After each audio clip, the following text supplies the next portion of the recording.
Here is my take on my grandpa's story, The Ash Tree. I hope it gives you the creepies and the crawlies. But, if not, I hope at least that it doesn't bug you.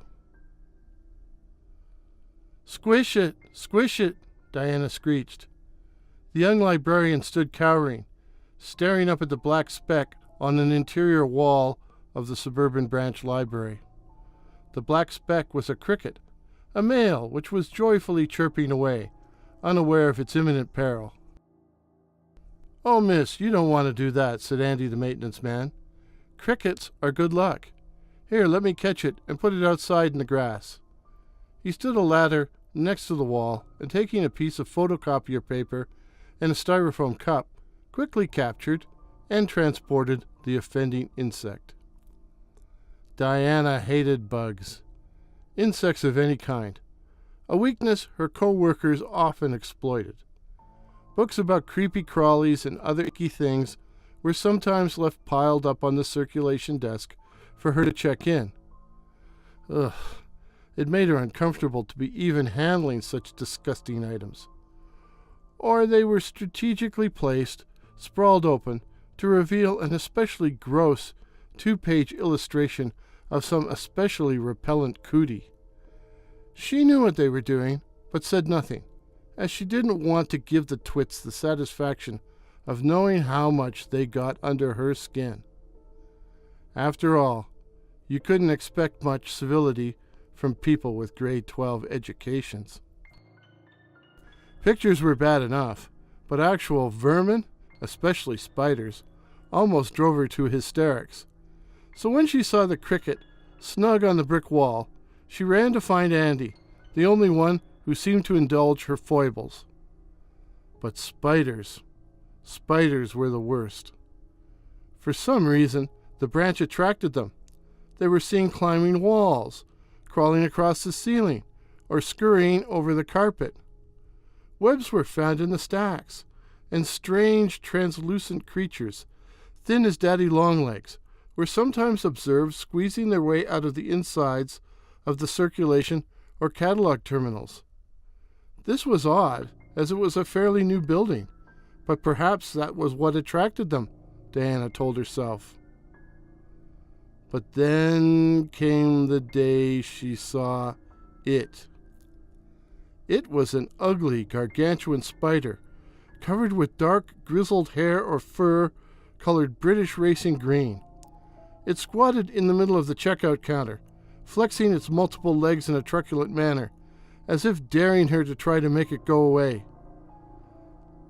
"Could you?" she began to ask, but her co-worker cut her off with, "I think this is up to you. After all, you are the shift supervisor." Diana realized she would have to deal with this without any help. Darting around the edge of the counter, in case the thing tried to attack her, Diana snatched up the A volume of World Book and dropped it with a thud on the offensive beastie. "Now you've gone and done it," her colleague said with an aggrieved tone. "What?" said Diana. It's gonna rain for sure now." "Oh, that's just an old superstition," Diana said sharply. "You really don't believe that, do you?" "Well, we'll soon find out if it's true or not, won't we? And that's not the only reason I've heard you shouldn't kill spiders." "I'm sure I don't want to know," Diana retorted, hoping to end the conversation. "If you kill a spider, it makes them multiply.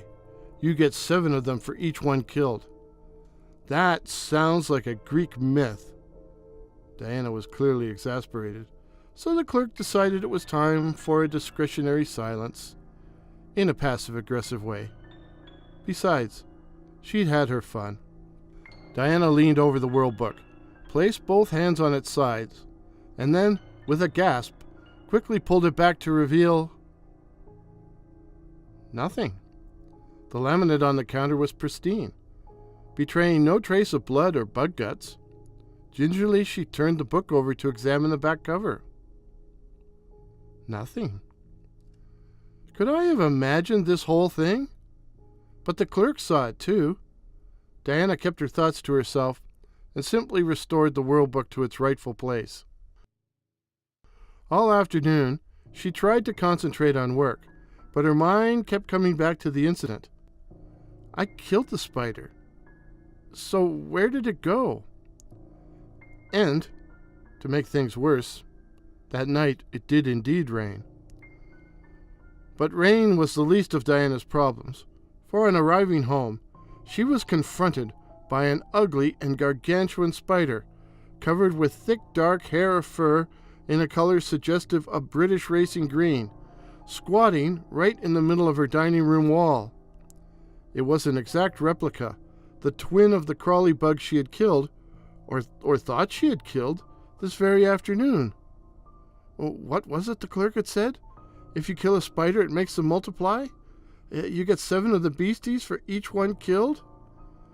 Diana had just painted that wall barely lilac, and she was afraid if she killed the spider, it would stain the new paint with cootie guts. "Shoo!" she yelped. "Shoo, shoo, you monster, you!" But the hideous green apparition simply clung to the soft pastel paint, not caring to move even one of its 8 legs. And then she remembered how Andy had captured the cricket and ran into the kitchen, seizing an old glass jar she was planning to recycle, and rushed back. But the spider was gone. Diana sat down heavily in one of the dining room chairs. She was positive she had seen it. But then, where was it? Could she have imagined it? Had she imagined the spider she saw and killed earlier in the day? She went into the kitchen, found the sherry bottle in one of the cupboards, and poured herself a drink.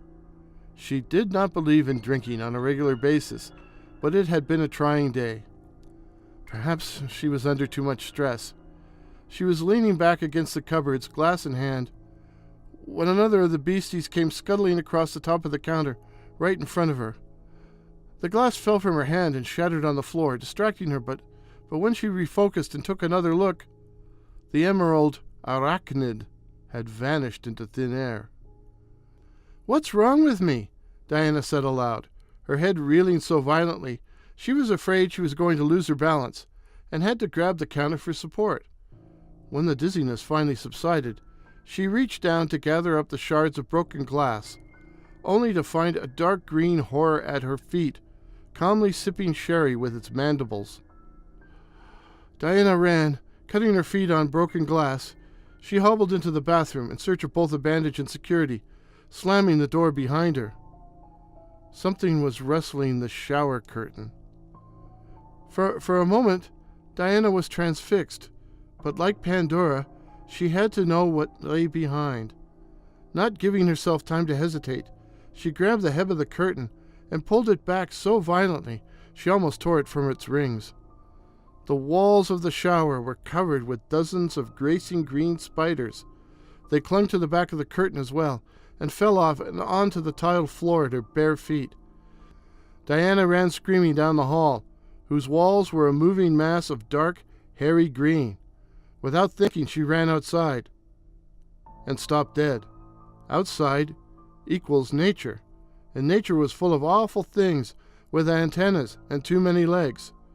She took a quick scan of the lawn in front of her condo, but in the dark and the wet, she couldn't tell if it was grass or a solid mass of glistening, clambering bugs. She had to flee. No pun intended there. She had to flee. She was bleeding, and she had to get help. And she was getting soaked. Diana jumped into her car. Fortunately, her keys were still in her jacket pocket. At the hospital, they could bandage her feet, and then she could call for pest control. Diana stopped. What could she tell them? If she told them her flat was being overrun by large green spiders, they wouldn't believe a word, simply lock her up in the psych ward. She was still hesitating when she looked up and screamed. 3 of the evil green bottle spiders were crawling up the front windshield. Diana ground the key in the ignition and backed screeching out of her driveway, not even looking to see if there were any other vehicles, as she oozed into the street. Her feet hurt and were probably seeping blood, but she had to get away, had to find a safe place. But where? The library. Libraries were safe places, weren't they? Maybe if she could get to the branch and lock herself in her office, maybe she would be safe there. If only she had a friend to go to for help. But Diana was never very good at making friends. She suddenly became aware she was behind the wheel of a moving vehicle, and that she was speeding along through a tempestuous night. She took her sore foot off the accelerator, making herself slow down, trying to make her heartbeat slow down too. A brilliant red stoplight cut through the gathering murk. She pulled up and halted, obeying the law in spite of her panic, waiting patiently for the light to turn green. Green? For suddenly the car was full of green. Dozens, perhaps hundreds of the British racing green things inside the car, crawling across the dashboard, over her legs and arms, some even touching her face. Instinctively, she jerked her head back, and out the side window, she saw it coming towards her car, its huge maw glistening in the rain, an arachnid the size of a transport truck. She slammed her bloody foot down on the accelerator and only perceived the panel on the side of the bus, advertising the latest Spider-Man movie, a nanosecond prior to impact. The few passengers on the bus were treated at the scene for shock, but were otherwise okay. Diana was pronounced dead. She wasn't wearing her seatbelt, one of the paramedics told one of the cops. For some strange reason, the airbags didn't deploy. Fractured skull? The cop asked. When the paramedic simply nodded, the cop added, "She hit the windshield hard, too. Look at those cracks, those radiating lines.